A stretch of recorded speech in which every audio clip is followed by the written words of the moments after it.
j'ai laissé ma sœur organiser sa réception de mariage dans ma maison. Elle a dit à tout le monde qu'elle emménageait comme si cela était déjà décidé. Lorsqu'elle s'est réellement présentée avec un camion de déménagement, j'ai décidé qu'elle était sortie de ma vie. Mon nom est Betty F. Follet. J'ai 28 ans. Je construis des choses qui vont dans l'espace pour gagner ma vie. Le titre d'ingénieur en aérospatial semble prestigieux quand les gens le prononcent lors de soirées, mais dans la vraie vie, cela signifie des heures brutales. Une résolution de problèmes sans fin et manger des plats à emporter froid à minuit tout en prétendant que l'épuisement professionnel est de l'ambition. Pourtant, cela a porté ses fruits. L'année dernière, j'ai acheté une maison de 4 chambres dans le nord de la Californie. Rien de tape à accent grave-l'œil, juste propre, calme, soigneusement planifié et à moi.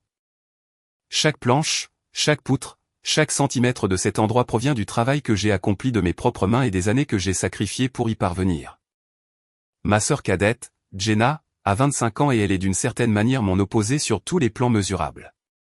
Si je suis celle qui pense avec 10 étapes d'avance, Jenna est celle qui trébuche à la première étape et blâme ensuite le sol d'être là. Elle avait déjà été licenciée 2 fois cette année-là et expliquait les 2 situations de la même manière. L'entreprise était toxique. La direction était injuste. Personne ne l'appréciait. Traduction, elle arrivait en retard, faisait le strict minimum et s'attendait toujours à ce que la vie l'applaudisse. Mes parents, Ronald et Patricia, la traitaient comme si elle était un génie incompris attendant que le monde rattrape son retard. Pour eux, le potentiel de Jenna était illimité. Mon succès, quant à lui, était simplement attendu. Lors des dîners de famille, c'était toujours la même routine. J'avais droit au sourire mince, aux petites blagues, au « tu as tellement de chance, Betty. Tu as toujours été la plus intelligente. » Et puis, d'une manière ou d'une autre, la conversation revenait sur le fait que Jenna avait juste besoin d'une pause, d'une chance, d'une personne qui croit en elle. J'ai cessé de discuter il y a des années. Vous ne pouvez pas raisonner avec des gens qui ont transformé les excuses de quelqu'un en une religion familiale. Lorsque Jenna a annoncé ses fiançailles, j'ai été honnêtement surprise qu'un homme ait accepté de lier son avenir à son chaos. Son nom était Ryan. La première fois que je l'ai rencontré, il était poli d'une manière qui semblait presque répétée. Un sourire chaleureux, une voix douce. Il m'a qualifié d'impressionnante dans les 10 minutes suivant notre poignée de main. Et il a apporté des biscuits comme s'il comprenait exactement comment exprimer sa gratitude au bon moment. Mes parents semblaient ravis, comme si Jenna avait enfin gagné un prix qu'il pouvait exhiber. Il est parfait pour elle, a dit ma mère ce soir-là, rayonnante de l'autre côté de la table. Stable, responsable, terre à terre. Oui, bien sûr.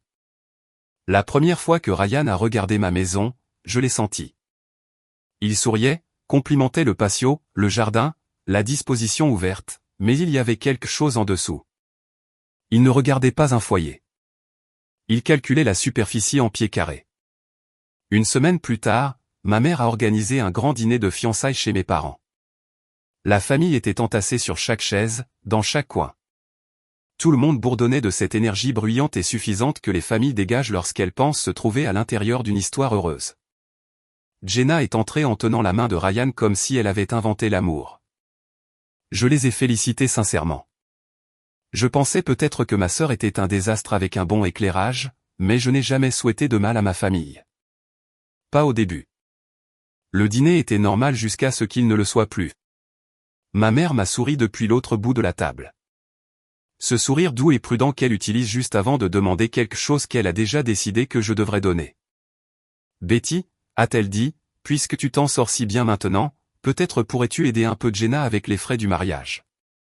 Je me suis figé avec ma fourchette à mi-chemin de ma bouche. Aider. Comment?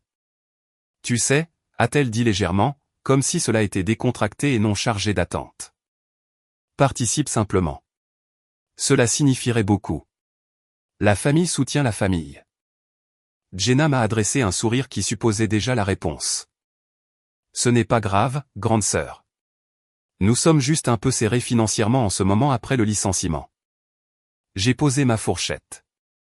Maman, je ne paie pas pour le mariage. Elle a cligné des yeux comme si je l'avais giflé. Il ne s'agit pas de payer. Il s'agit d'en faire partie. Je viendrai, je mangerai, j'applaudirai et je rentrerai chez moi, ai-je dit. C'est la seule participation que je souhaite. La table est devenue silencieuse, ce silence épais que les familles utilisent lorsqu'elles attendent que la personne responsable se sente embarrassée et recule. Je ne l'ai pas fait. J'avais travaillé trop dur et trop longtemps pour être transformé en fond d'urgence pour quelqu'un d'autre avec un sourire forcé. J'ai travaillé pour ce que j'ai, ai-je ajouté. Je ne suis le plan de secours de personne. Ryan s'est penché avec ce ton fluide et soigneusement mesuré. Bien sûr, nous comprenons. Nous ne voudrions jamais que tu te sentes sous pression. Les mots étaient parfaits. L'expression derrière ne l'était pas. C'était mon premier aperçu clair de ce qu'il était réellement. Pas bruyant, pas imprudent, juste habile. Habile à lire une pièce et à la remodeler. Je pensais que le moment était passé. Puis ma mère a frappé de nouveau. Tu sais, Betty, a-t-elle dit alors que les assiettes étaient débarrassées. Ton jardin serait parfait pour un mariage. J'ai ri avant de réaliser qu'elle était sérieuse. Maman, ma maison n'est pas un lieu de réception. Oh, mais c'est magnifique, a-t-elle dit. Tu as tout cet espace ouvert, le patio, l'aménagement paysager. Cela leur ferait économiser tellement d'argent. Jenna est intervenue instantanément. Ce serait en fait incroyable. Peut-être juste la cérémonie. Ou les deux. Nous pouvons trouver une solution. Je les ai regardées toutes les deux. Non. Le visage de ma mère s'est crispé. Tu es toujours si défensive. Alors arrêtez de parler de ma maison, ai-je dit. Cela a mis fin à la conversation, du moins en surface. Mais quand je me suis assise dans ma voiture après, fixant les lumières brillantes aux fenêtres de mes parents, je savais déjà ce que c'était. Même schéma, même scénario. Jenna fait un gâchis. Et d'une manière ou d'une autre, on me tend la serpillière. Dans ma famille, le non n'était jamais traité comme une limite. Il était traité comme la première phrase d'une négociation. Et j'avais le sentiment désagréable qu'il ne faisait que commencer. 2 mois après ce dîner, la discussion de groupe familial a recommencé à exploser. Des photos d'arrangements floraux, des dégustations de gâteaux, des décors de table. Jenna avait de grandes nouvelles, ce qui dans ma famille signifiait généralement qu'elle avait trouvé un moyen plus coûteux d'être irresponsable. Cette fois, cependant, il semblait qu'ils avaient réussi à résoudre leurs propres problèmes. Ils avaient réservé un lieu chic, un vignoble près de Napa, et soudain, tout le monde agissait comme si Jenna et Ryan avaient accompli un miracle par pure maturité. Ma mère a publié, tellement fière de vous deux pour votre sens des responsabilités. Mon père a suivi avec, vous voyez, le travail acharné finit par payer. Je n'ai pas répondu. Pour une fois, j'ai pensé que j'avais peut-être échappé à la partie où leur problème devenait le mien. Peut-être avait-il trouvé une autre cible.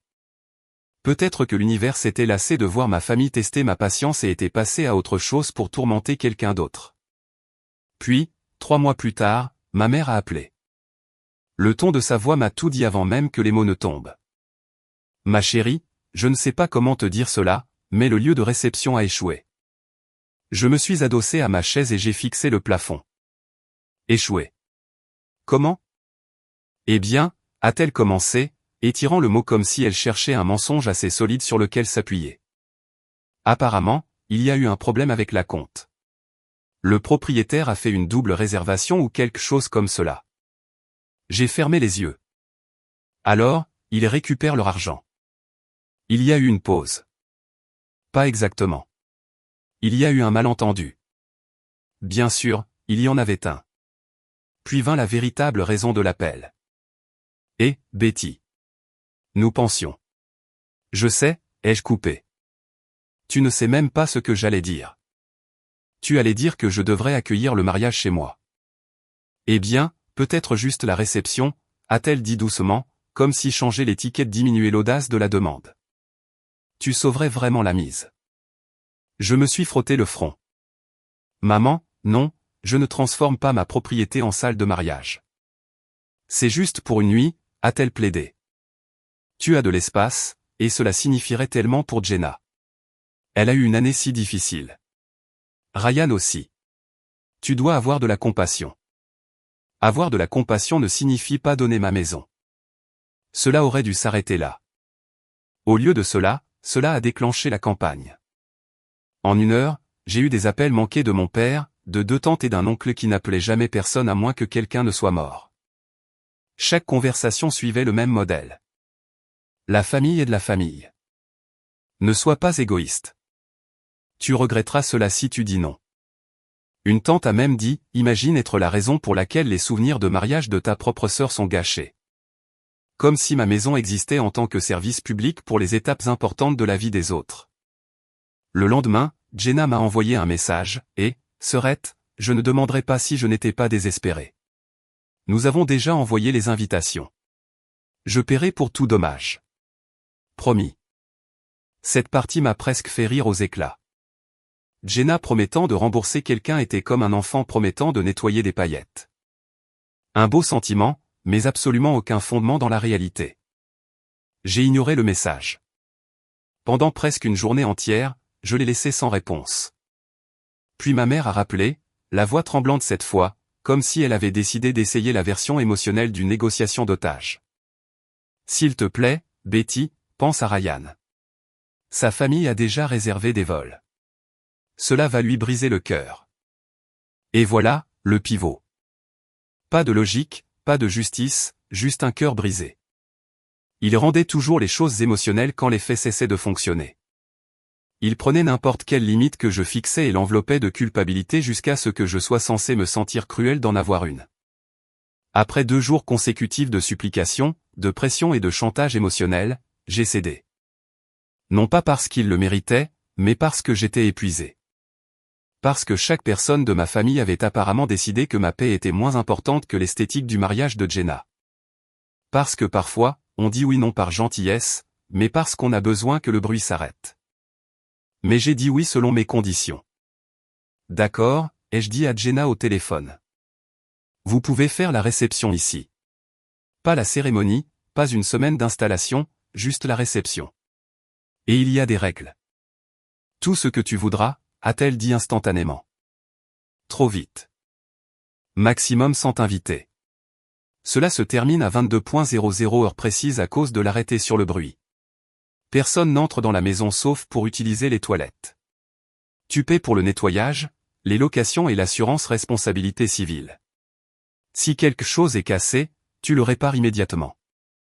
Elle a hésité peut-être une seconde avant de dire « marché conclu ». Tu es sérieusement la meilleure, Betty. Ryan va être fou de joie. Oui, ai-je dit doucement. Je parie qu'il le sera. Le lendemain après-midi, on a sonné à ma porte. Ryan se tenait là, souriant comme s'il venait de gagner quelque chose. Tu nous sauves la vie, Betty. Sérieusement, tu as sauvé notre mariage. Il a traversé mon salon en complimentant tout avec sa manière polie habituelle. Mais d'une certaine façon, chaque compliment sonnait comme une revendication. Il a touché le dossier d'une chaise, a admiré les lignes de vue ouvertes, s'est arrêté devant les portes coulissantes et a fixé le jardin comme s'il disposait mentalement les gens sous des guirlandes lumineuses. Tu as fait un travail formidable avec cet endroit, a-t-il dit. Le jardin est incroyable. Si nous ajoutons simplement quelques lumières et peut-être si nous enlevons une partie du mobilier de patio, ce sera parfait. Rien ne sera enlevé, ai-je dit. Il a ri légèrement. Oh, je ne voulais pas dire de façon permanente. Juste pour la soirée, tu sais, pour les photos. Ryan, je travaille dans l'aérospatiale. Je planifie chaque centimètre de mon espace avec soin. La réponse est non. Il a souri de nouveau, mais son sourire semblait plus mince cette fois. Tu es drôle. Je ne plaisante pas. Jenna n'était pas mieux. Au cours des semaines suivantes, elle n'a cessé de m'envoyer des petits messages pour me dire à quel point ils étaient stressés. Glissant toujours des phrases conçues pour me faire culpabiliser. Cela doit être agréable de ne pas avoir à se soucier de l'argent comme cela. J'aimerais avoir ta stabilité. Parfois, je pense que tu oublies ce que c'est que de lutter. Ce dernier message m'a fait fixer mon téléphone pendant un long moment. Oublier ce que c'est que de lutter. Comme si on m'avait remis ma vie déjà assemblée. Comme si la discipline effaçait l'histoire. Comme si travailler malgré l'épuisement, les dettes, la pression et la solitude ne comptaient pas parce que j'y avais survécu trop discrètement pour qu'ils puissent romancer la situation. À la fin du mois, ils avaient des prestataires partout, des traiteurs, des fleuristes, des photographes. Chacun d'entre eux avait soudain besoin de voir le jardin pour planifier la logistique. J'ai commencé à renvoyer les gens à la porte. Si j'avais approuvé quelque chose, c'était bon. Sinon, ils ne mettaient pas le pied sur ma propriété. Puis un après-midi, je suis rentré et j'ai revu Ryan. Cette fois, il avait amené sa mère. Il se tenait sur le côté du jardin avec un ruban à mesurer tendu entre eux comme s'il planifiait une rénovation. « Ryan » ai-je appelé. « Avons-nous oublié ce que j'ai dit à propos de la permission ?»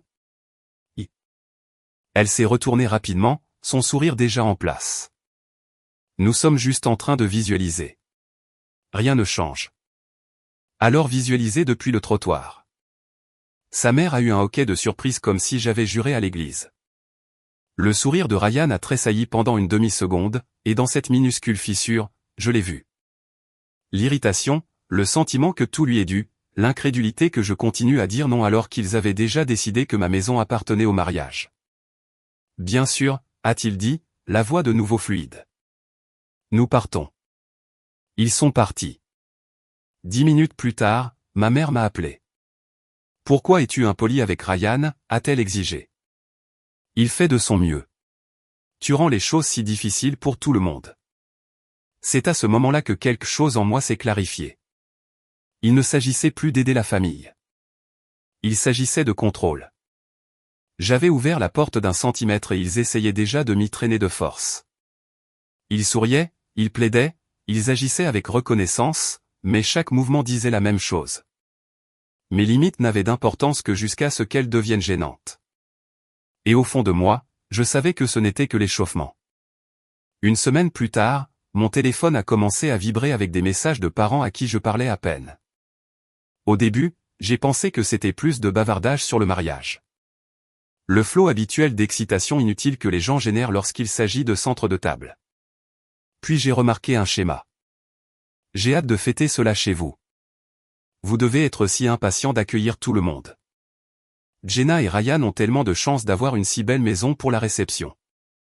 La première fois que je l'ai lu, j'ai supposé que c'était une formulation maladroite. La 5e fois, j'ai compris. J'ai ouvert Facebook et j'ai fait défiler jusqu'à la dernière publication de Ryan.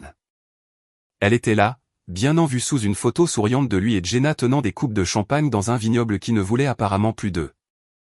Hâte de célébrer notre grand jour dans notre maison, entourés des gens que nous aimons. Notre maison. Pas la maison de Betty, pas le jardin de Betty, leur maison. J'ai appelé Jenna immédiatement. Elle a répondu à la 4e sonnerie, d'une voix ensommeillée, comme si j'étais le dérangement dans son emploi du temps au lieu de la personne dont elle avait délibérément renommé la propriété en ligne. Et Serette, pourquoi dis-tu aux gens que la réception est chez toi? Elle a soupiré. Ce n'est pas grave. Ce n'est pas grave? Tu fais croire aux gens que tu habites ici. C'est juste plus facile ainsi, a-t-elle dit. Je ne voulais pas te stresser avec tous les détails. J'ai fixé le mur de ma cuisine, serrant le téléphone plus fort. Tu n'évites pas le stress. Tu crées un mensonge et tu espères qu'il deviendra normal si assez de gens le répètent. Tu es toujours si technique sur tout, a-t-elle marmonné. Et les formulations deviennent des mensonges quand elles sont assez répétées, ai-je dit, puis j'ai raccroché avant de dire quelque chose de pire. 2 jours plus tard, j'ai reçu un courriel du traiteur confirmant les chiffres finaux. 192 invités. Pendant une seconde, j'ai cru avoir ouvert le mauvais dossier. Je l'ai relu 2 fois, puis j'ai appelé l'entreprise.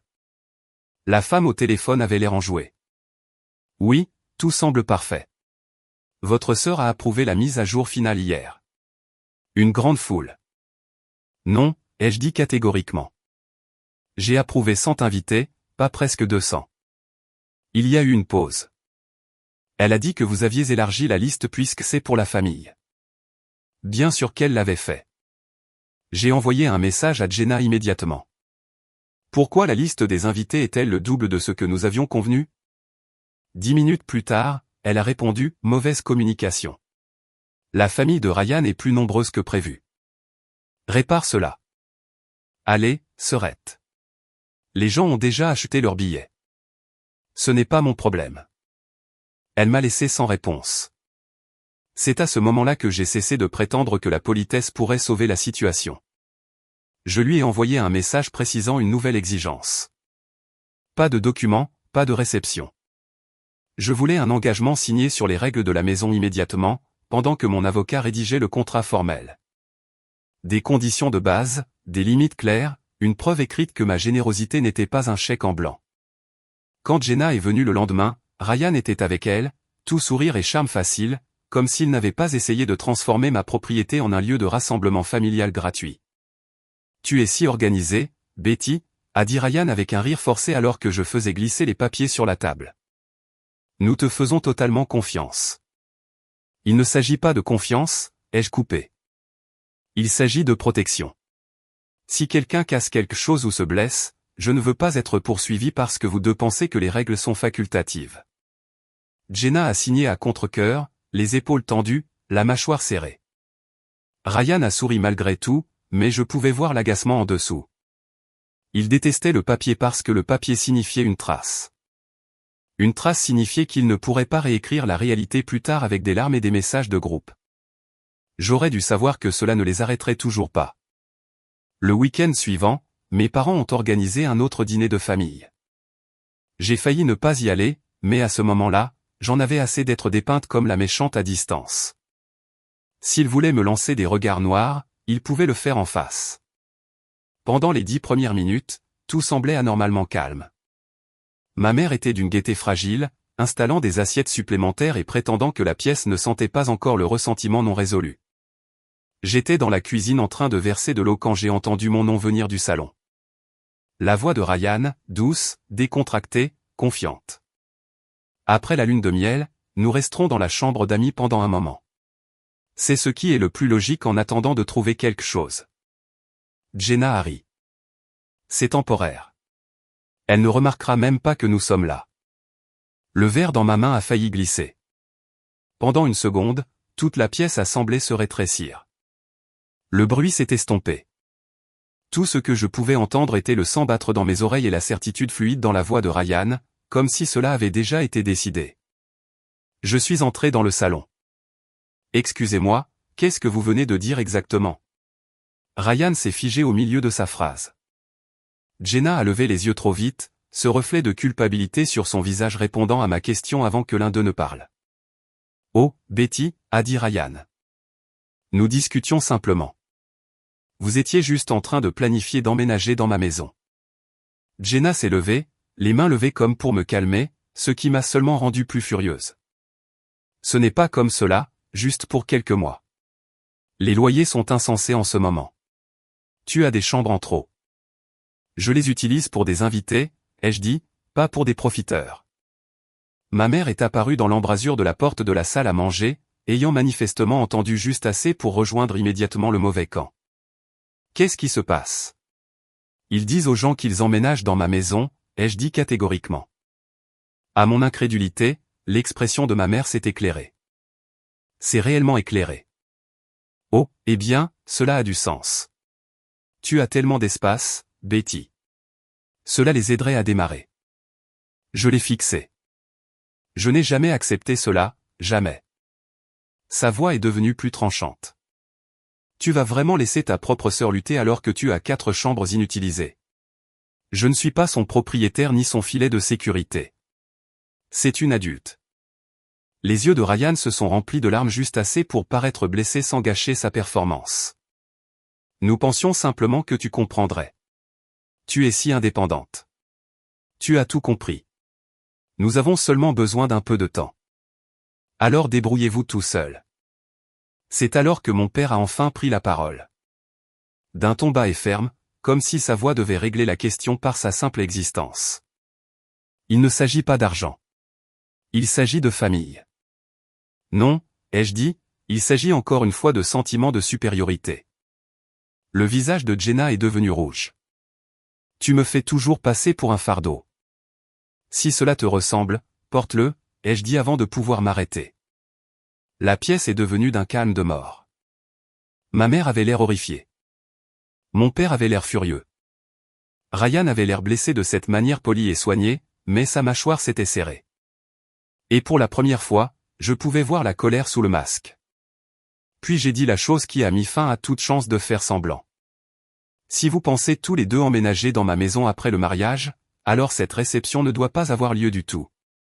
Personne n'a bougé. Jenna me fixait comme si je lui avais jeté un verre au visage. Tu n'oserais pas, a dit mon père. Et c'est moi. Ma voix était calme, mais en dessous, je sentais quelque chose de dur et de définitif se mettre en place. J'avais été juste, plus que juste. J'avais absorbé la culpabilité, la manipulation, la fausse gratitude, les mensonges rampants, et maintenant ils discutaient publiquement de ma chambre d'amis comme s'ils avaient déjà choisi la literie. Vous continuez tous à pousser, ai-je dit. Poussez une fois de plus et la réponse ne sera pas un avertissement. Elle sera définitive. Personne n'a parlé après cela.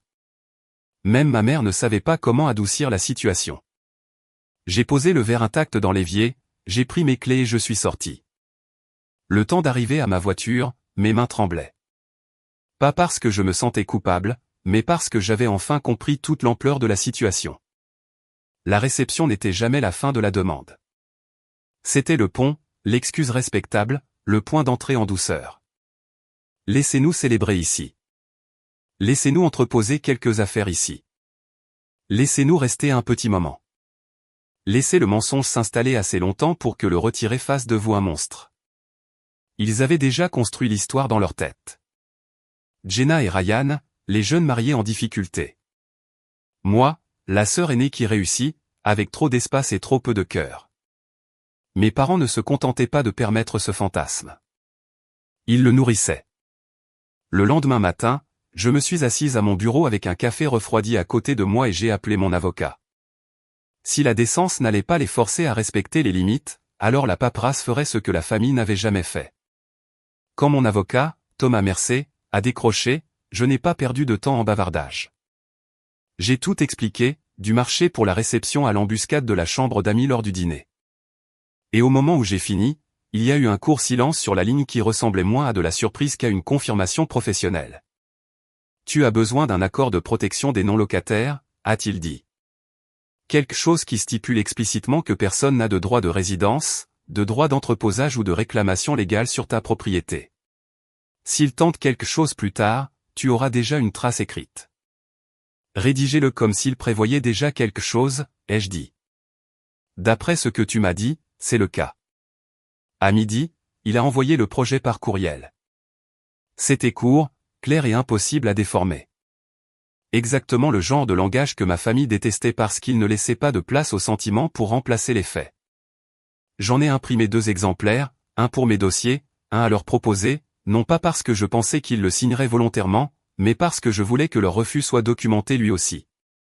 Quand j'ai abordé le sujet plus tard, Jenna a réagi comme si j'avais insulté son intégrité. Tu penses vraiment que j'essaierai de prendre ta maison? Je pense que tu as déjà essayé d'y emménager sans demander. Ryan est intervenu avec son calme poli. Betty, c'est extrême. Nous sommes de la famille. Non, ai-je dit, nous sommes des personnes avec un désaccord légal impliquant ma propriété. La famille n'efface pas cela. Aucun d'eux n'a signé. Ils ont temporisé, protesté, boudé et ont finalement refusé, ce qui m'a dit tout ce que j'avais besoin de savoir. Les gens innocents ne paniquent pas face à des limites qui sont censées ne pas s'appliquer à eux. Pendant 3 jours après cela, silence.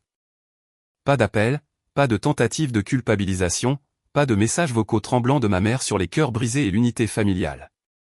Cela ressemblait presque à la paix, la vraie. Une maison calme, un travail prévisible, un café sur le patio sans que mon téléphone ne vibre toutes les 20 minutes. J'aurais dû savoir que ma famille ne me laisserait jamais garder cela longtemps. Ce week-end-là, je me suis garé dans mon allée après le travail et j'ai vu ma mère debout là avant même d'avoir coupé le moteur. Mon père était appuyé contre leur voiture, les bras croisés, déjà disposé comme un renfort dans une pièce que je n'avais pas accepté de jouer. Je suis resté là 1 seconde, les mains sur le volant, et j'ai senti la vieille fatigue ramper le long de ma colonne vertébrale. Dès que je suis sorti, ma mère a commencé à pleurer. Betty, chérie, s'il te plaît, n'annule pas la réception. Je n'ai rien annulé. Elle a ignoré cela. Jenna a le cœur brisé. La famille de Ryan a déjà réservé des vols. Tu ne peux pas leur faire cela. Ils ont essayé d'emménager dans ma maison sans permission. Ce n'est pas un petit détail. Mon père s'est redressé et s'est approché. C'est une soirée, Betty. Ne laisse pas la fierté ruiner la famille. Ce n'est pas de la fierté. Ce sont des limites. Quelque chose qu'aucun de vous n'a respecté une seule fois. Ma mère s'est essuyé le visage, le mascara bavant déjà au coin de ses yeux. Tu avais l'habitude de tout faire pour ta sœur. Qu'est-il arrivé à cette fille? Elle a grandi, ai-je dit. Jenna devrait essayer de le faire aussi. Mon père a ricané. Tu penses que tu es meilleur que tout le monde parce que tu as un diplôme et une hypothèque. Je me suis retourné et je l'ai regardé en face. Non, je pense que j'ai appris de vos erreurs au lieu de les répéter. C'est cela la différence. Son visage s'est crispé si vite que cela ressemblait presque à de la douleur.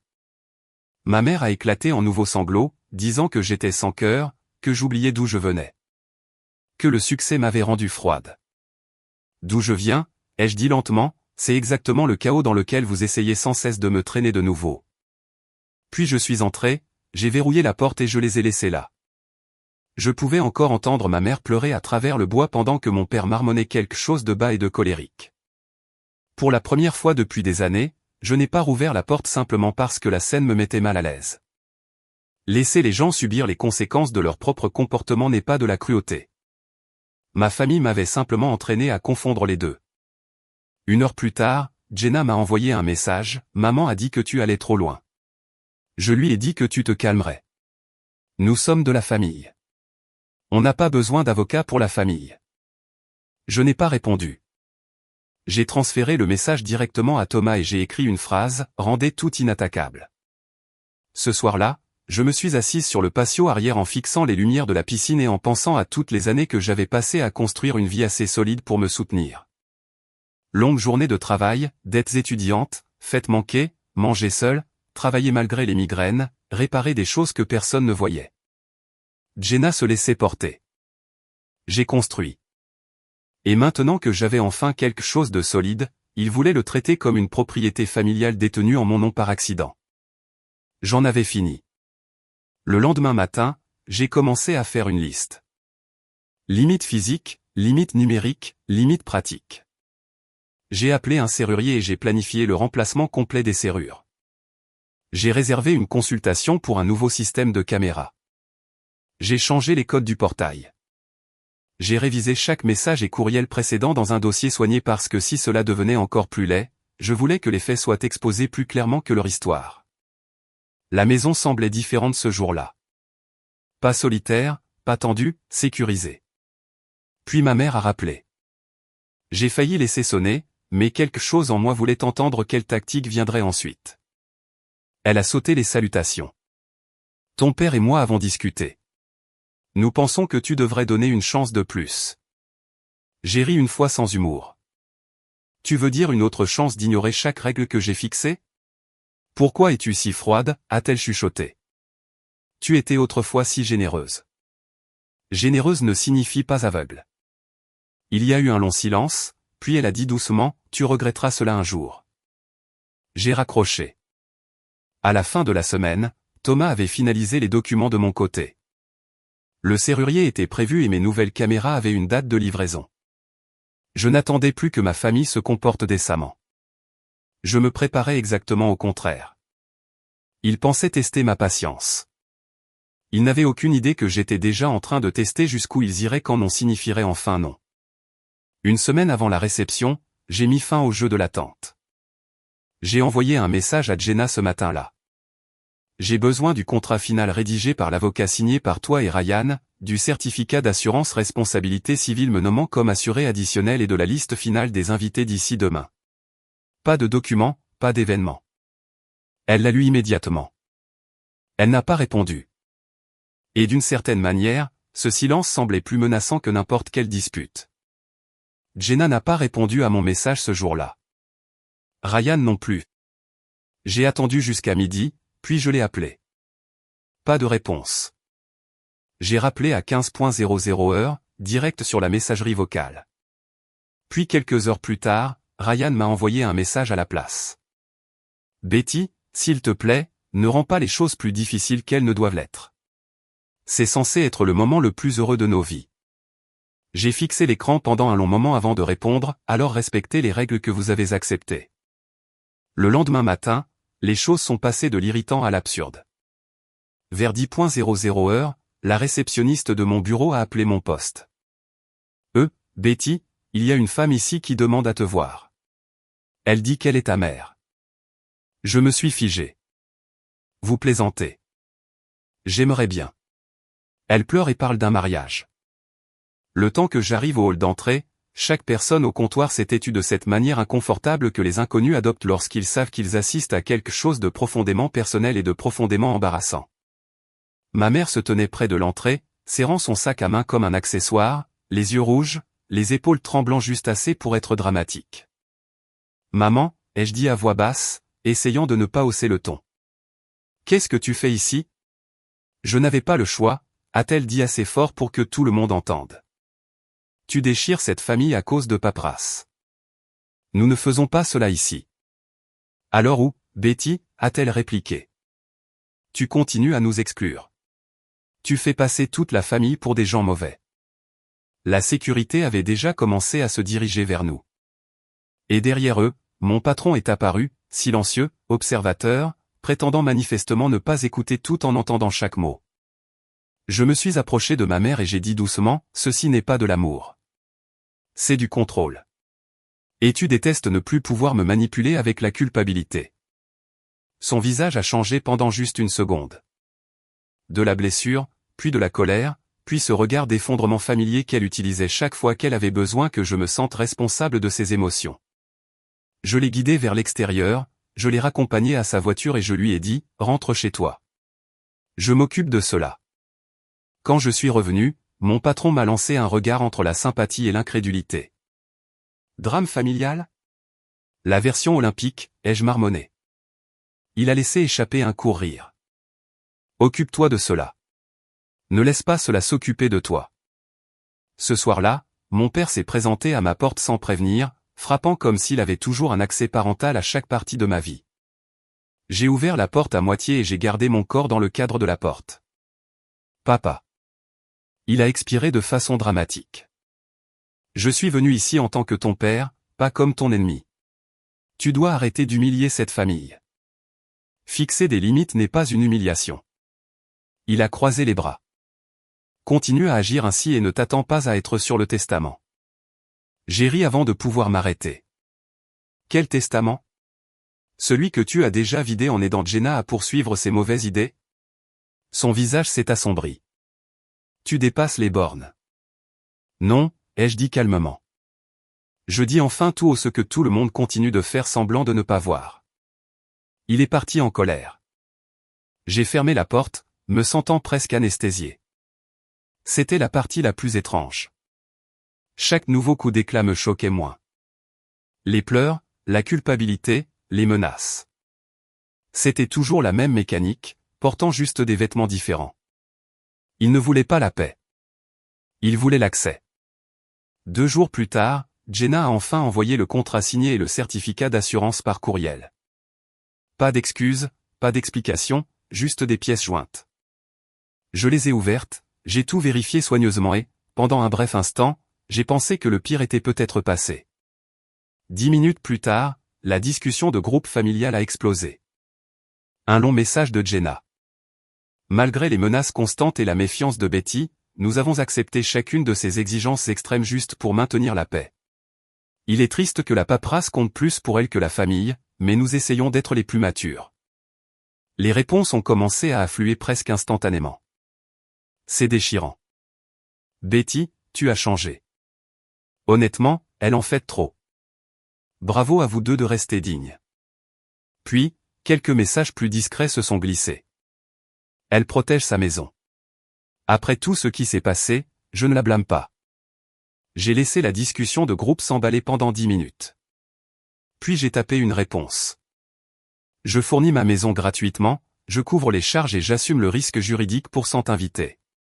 La seule chose que j'ai demandé était le respect et la protection de ma propriété. Si cela fait de moi une personne sans cœur, qu'il en soit ainsi. Puis j'ai quitté la discussion. Plus de disputes. Plus besoin de me défendre devant des gens qui voulaient la version de l'histoire qui leur coûtait le moins émotionnellement. Quelques minutes plus tard, ma cousine Élise m'a envoyé un message en privé. Tu as géré cela comme une reine. Tout le monde en parle. Bien, ai-je répondu. Laisse-les parler. Le lendemain, j'ai fait mes derniers préparatifs. Plus d'espoir, plus de sourire de confiance. J'ai appelé une société de sécurité privée et j'ai engagé 2 agents de police hors service par leur intermédiaire pour le jour de la réception. Ils surveilleraient le portail d'entrée, vérifieraient les identités par rapport à la liste d'invités approuvés et s'assureraient que personne ne s'égare là où il ne devrait pas. Puis j'ai appelé ma meilleure amie, Nora. Après lui avoir tout raconté, elle est restée silencieuse pendant une demi-seconde, puis a éclaté de rire. Ta sœur est un procès ambulant. C'est la description la plus juste que l'on m'ait donnée. Elle a proposé de venir tôt avec son mari, Ben, pour aider à garder les choses sous contrôle. Tu ne vas pas gérer ce cirque toute seule. Au moment où j'ai raccroché, quelque chose en moi s'était apaisé. Pas calme dans le sens de la douceur, mais calme de la manière dont l'acier semble calme. Le matin de la réception a commencé à 06:30 heures, plus tôt que je ne le souhaitais, parce que des voix à l'extérieur m'ont réveillé avant mon alarme. J'ai enfilé un sweatshirt, j'ai regardé par la fenêtre arrière et je me suis figé. Des prestataires, 3 camions, des gens déchargeant des tables comme s'ils avaient le plein contrôle des lieux. Ils n'étaient pas censés arriver avant 09:00 heure.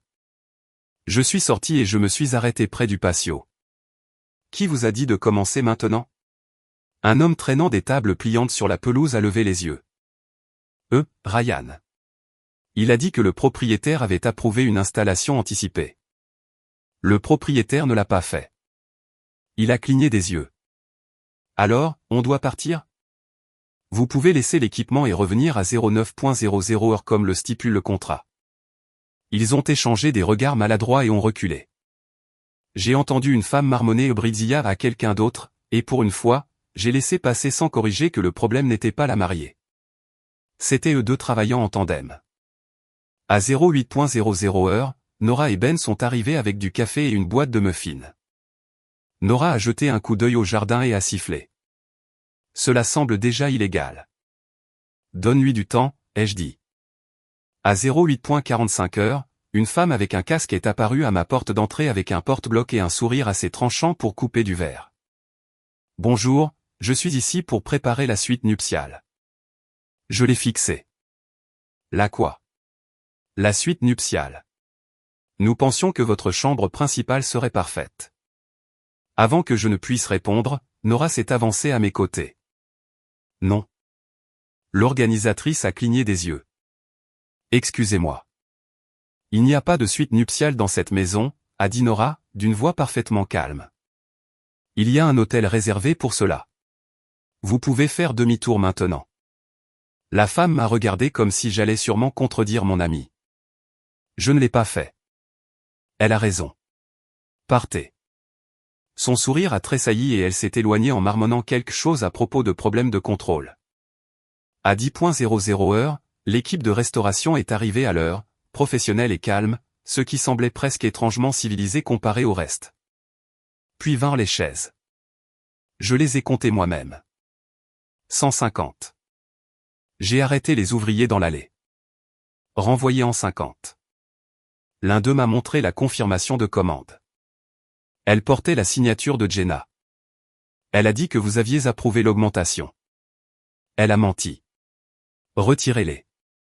Puis vint le système de sonorisation.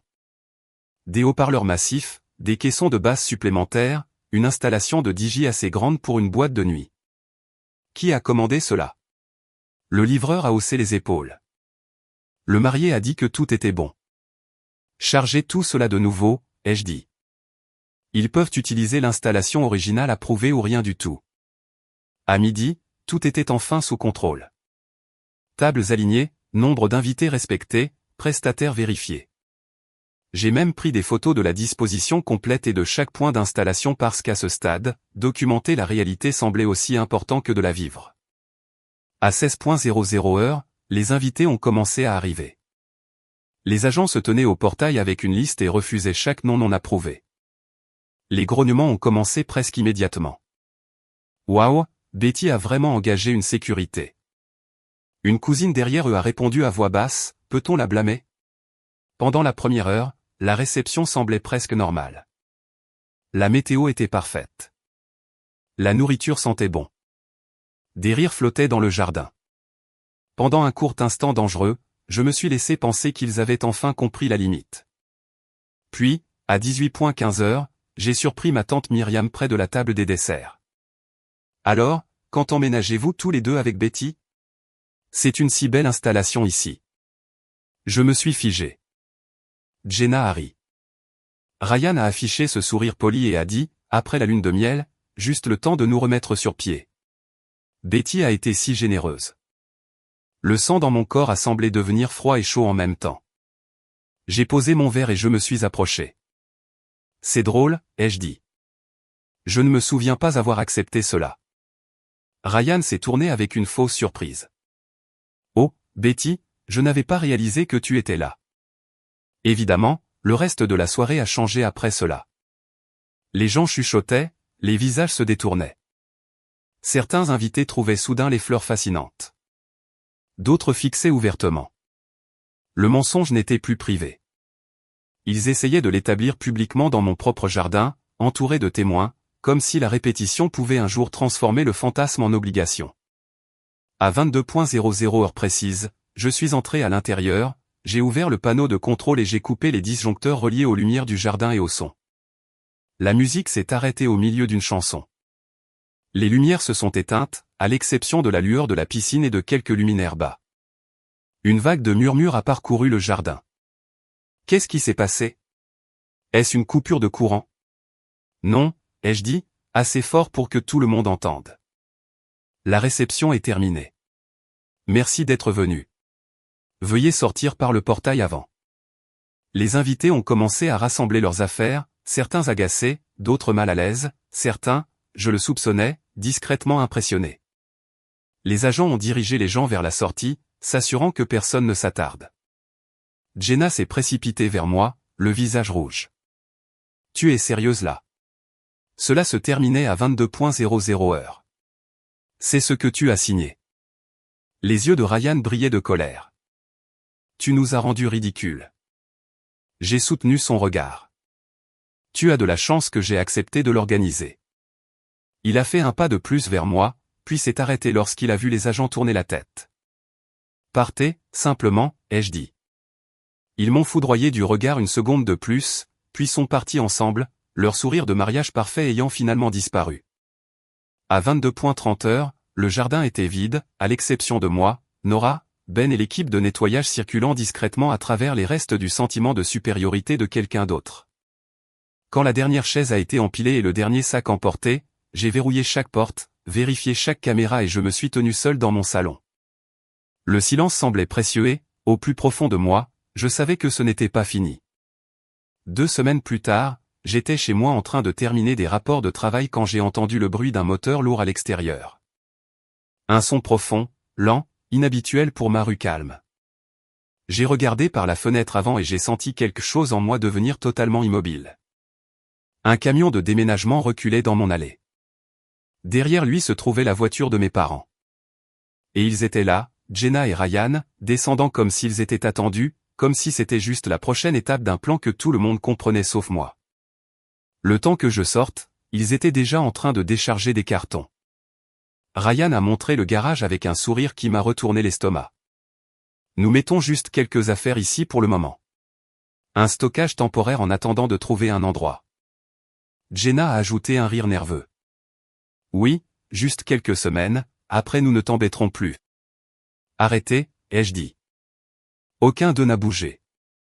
J'ai regardé le camion, puis mes parents, qui étaient venus en renfort exactement comme je savais qu'ils le feraient.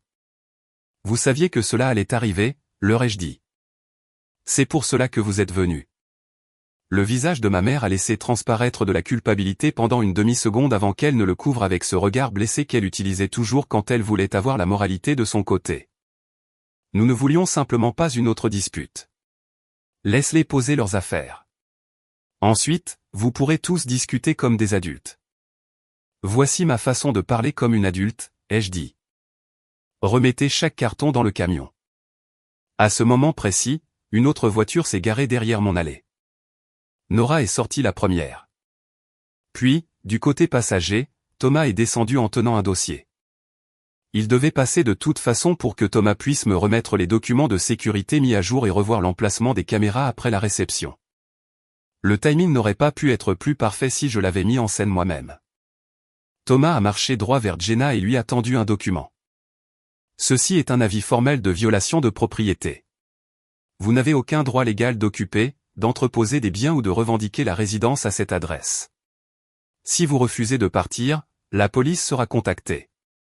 Le sourire de Ryan a disparu si vite que c'était presque satisfaisant. Vous plaisantez, a-t-il dit.